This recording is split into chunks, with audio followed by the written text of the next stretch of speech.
Should have known it when we found you snoring next to Lupino's corpse. A comedian, huh? The pictures were filled with good old times. Michelle looked at me from the photo. The Payne family. Happiness captured in a Polaroid moment. I had thought it would last forever, till death do us part.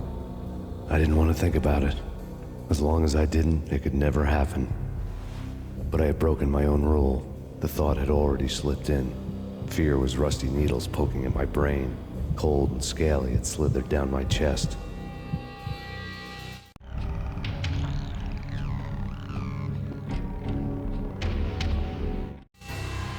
Alex and I had a few moments of glory between us.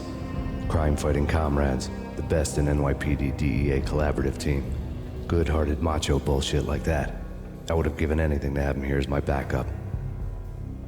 No such luck. No luck at all.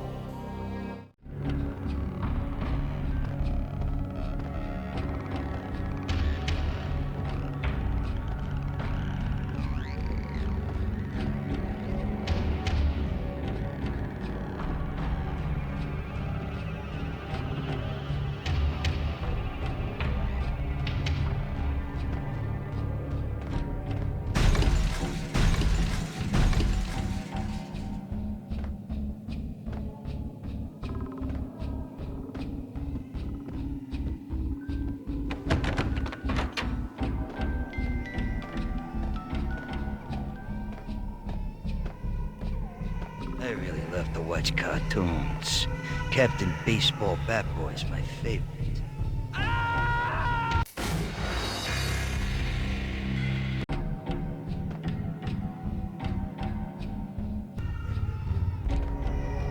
I really love to watch cartoons.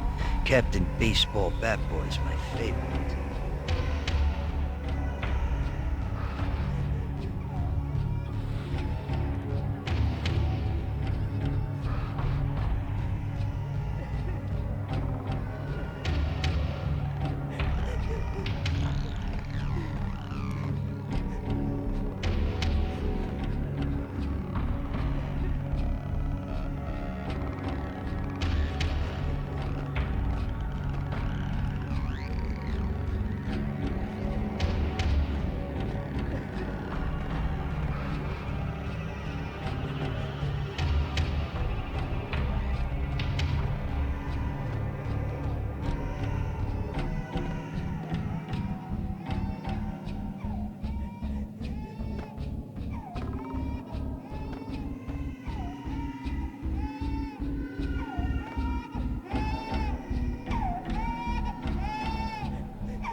No. No, no, please, God, no.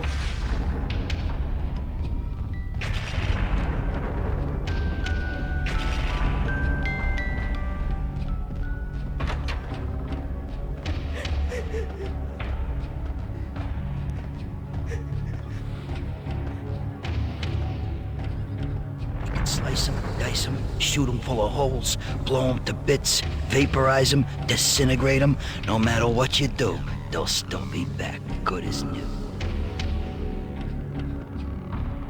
Michelle's diary lay on the table. Michelle was working part-time in the district attorney's office. Her diary was open on today's entry, her handwriting all pretty curves. An army dossier found its way to my desk yesterday. Valhalla? Isn't that a Norse myth? Something about Vikings? I tried to tell Max about it, but he was busy, that cute frown on his brow. Guess it's nothing, just a mix-up at the courier service. From now on, I would always find time for her. It was a hollow promise. Too little, too late.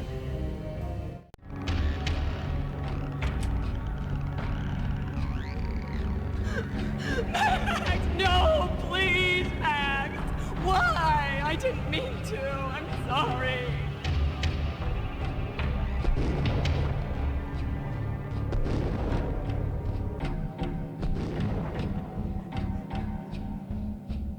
Murderer! You killed her! Nothing like that ever happens in the real world.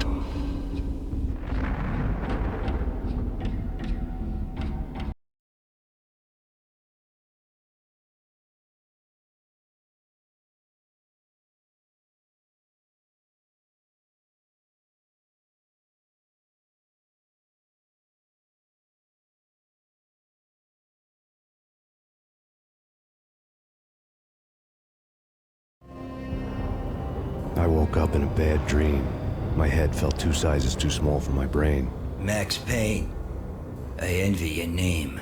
And the killer was smiling. Pleased to meet you. I'm Frankie the Bat Niagara. Niagara, as in you cry a lot? He had a baseball bat and I was tied to a chair. Pissing him off was the smart thing to do.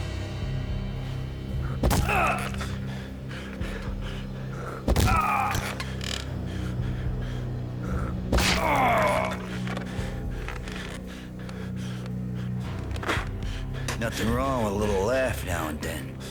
Take me, for example. I love to watch cartoons. Cartoon violence is a fascinating thing. Let's take a break. I need to take a leak and maybe grab a cold one at the bar. Don't worry. I'll be back to finish this off. And then, it's checkout time. You play, you pay, you bastard. He swaggered out, and the door clanged shut behind him, locks clicking into place. Everyone makes mistakes. Mine hadn't been to crack jokes about the goon with the bat. He'd have cracked my skull regardless. It hadn't even been to trust a girl with a gun. I had blindly gone after the first bad guy on my hit list when I should have been aiming further up the ladder, at the head of the Punchinello family. I couldn't bring myself to be pissed at Mona. Guess I had a soft spot for a pretty face.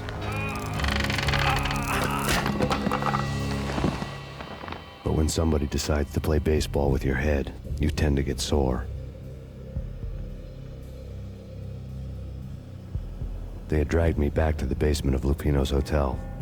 I was beaten, bruised, and blue. I felt like the chair I had broken to get free.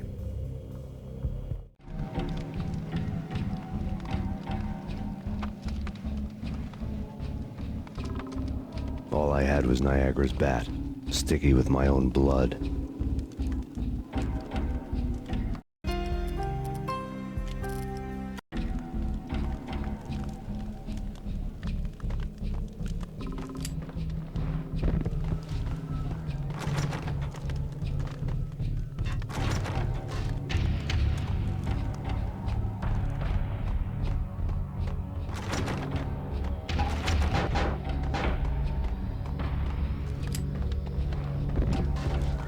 Without a gun, I'd be no match for Frankie's men. I'd have to play hide and seek with them.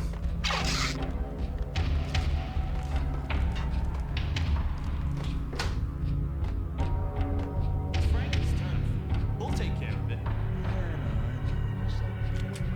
Hey, what the? What the? Oh, yeah.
Move, Payne! What the hell?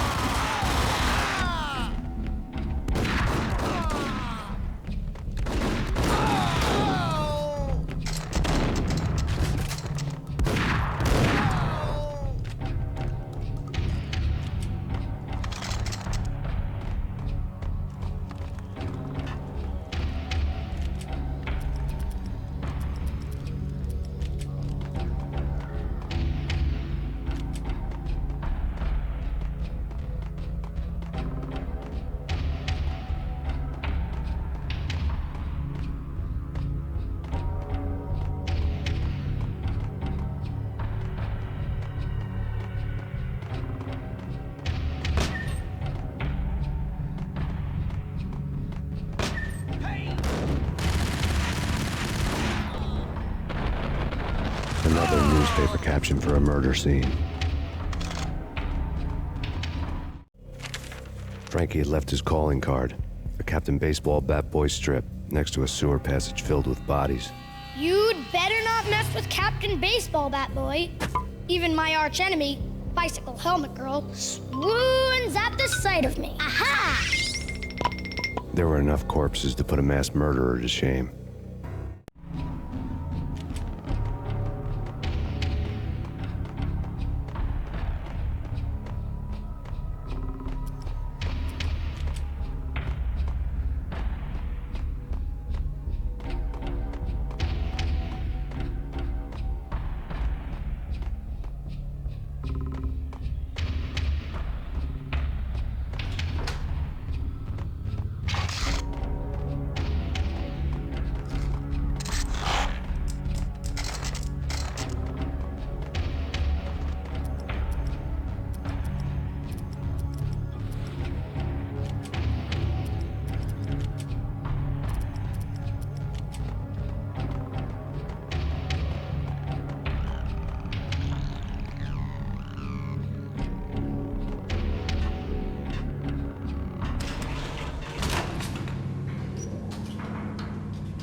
Things were fast going from bad to worse.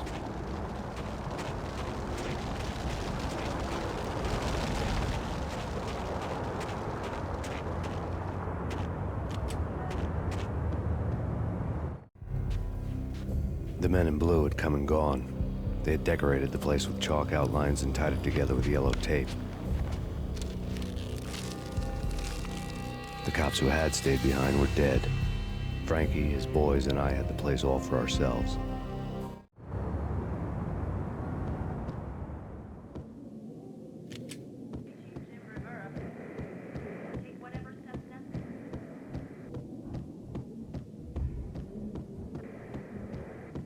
Just forget about it. Just forget about it. Hey, just forget about it.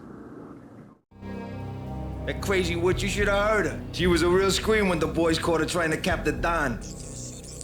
Oh, that's friggin' bad. To the trio? That's even worse than what Frankie's doing to that poor bastard downstairs. She's gonna take a long time to die. The mobster muscle on the phone was talking about Mona. Punchinello's trio were nothing but bad news. There he is.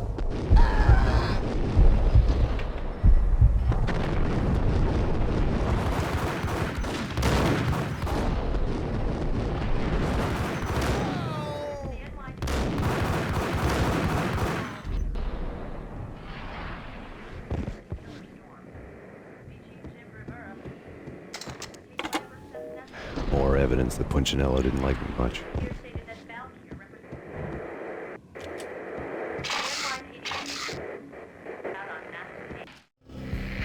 The fact remains that all the victims so far identified in the Ragnarok shooting have been known criminals, many of whom had large doses of V in their blood.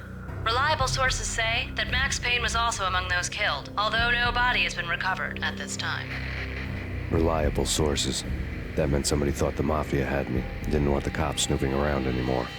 The body would be delivered to them barely recognizable. Case closed. Don Punchinello had the power to be that reliable source, which was no news. But his news was old news. Framing me hadn't been enough. Don Punchinello had put a hit on me. He wanted me dead, and it had been important enough for him to give written instructions to Frankie about it. Max Payne should die like a dog for the trouble he's caused. Frankie, I know I can trust you to give this matter the dedication it needs.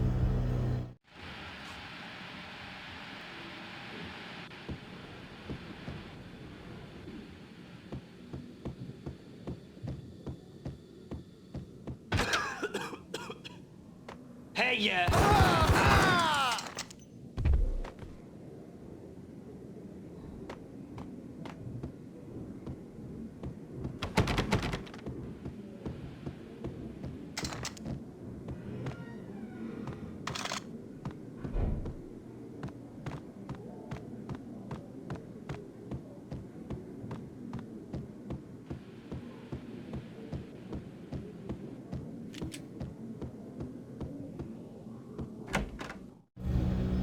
The hotel bar was fast developing quite a history.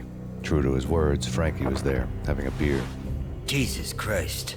How the hell did you get loose? Got bored waiting. Thought, what the hell, we could just as well finish this here. Fine by me.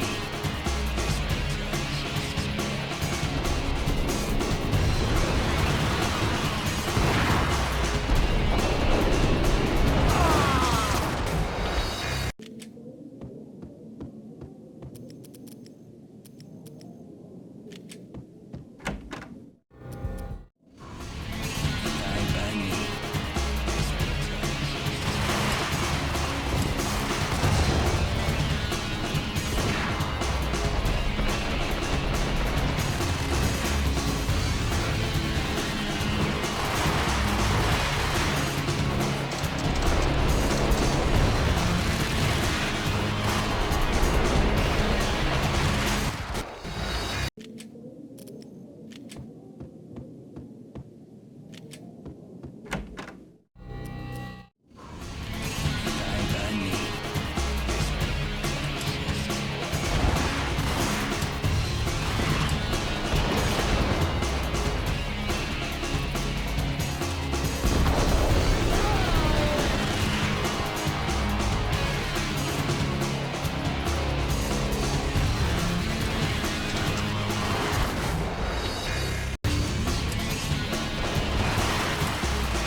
you think you've been a lovely audience.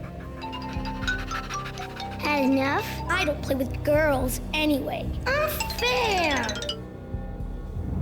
I spotted the tail as soon as I left the hotel. A big black Mercedes. I'd seen the car before. That time it had heralded impressive explosions. Vladimir was back. Bang! You're dead, Max Payne. I might have laughed if I remembered how. What's this supposed to be? Cops and robbers? Look, you want something with me? Get in line. Peace, man. Relax. You know you are a real news item. Armed and dangerous. I am going to make you an offer you can't refuse. I've always wanted to say that. It's a bum rap. I've been framed. That's a moot point. Whatever you did or did not do, I'm sure you had good reason for doing it. Want to hear me out? I'm listening.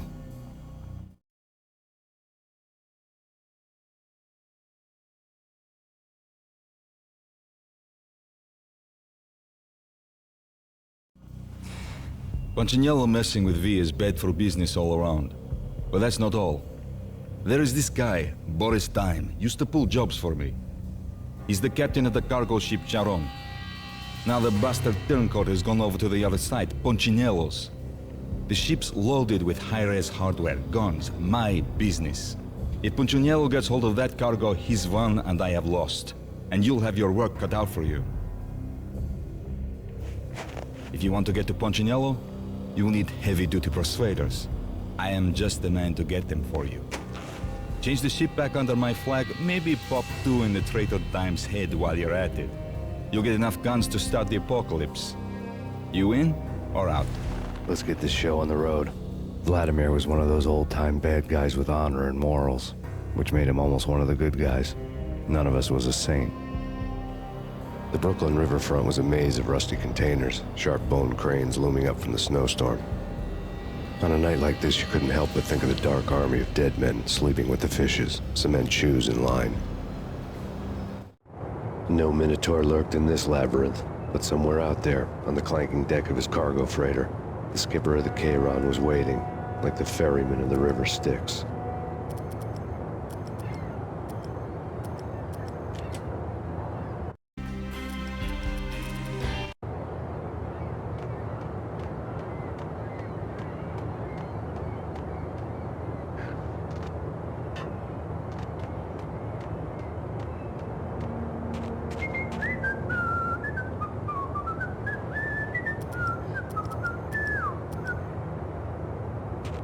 Hold it!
What the hell?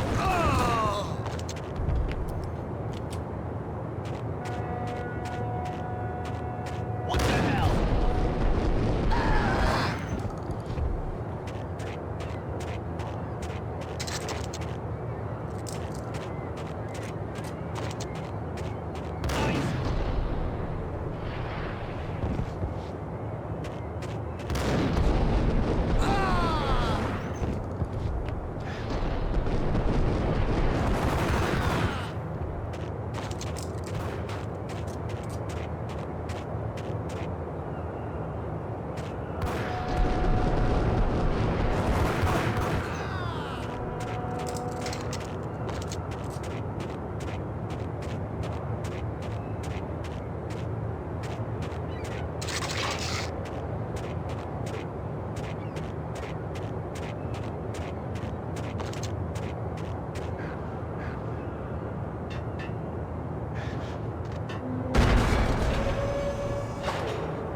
I doubted the letter was a receipt.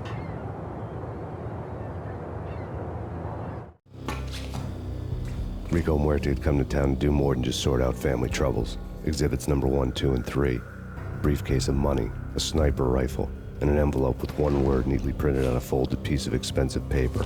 Mayor. It didn't sound like a mafia contract at all. It was too cold and too to the point.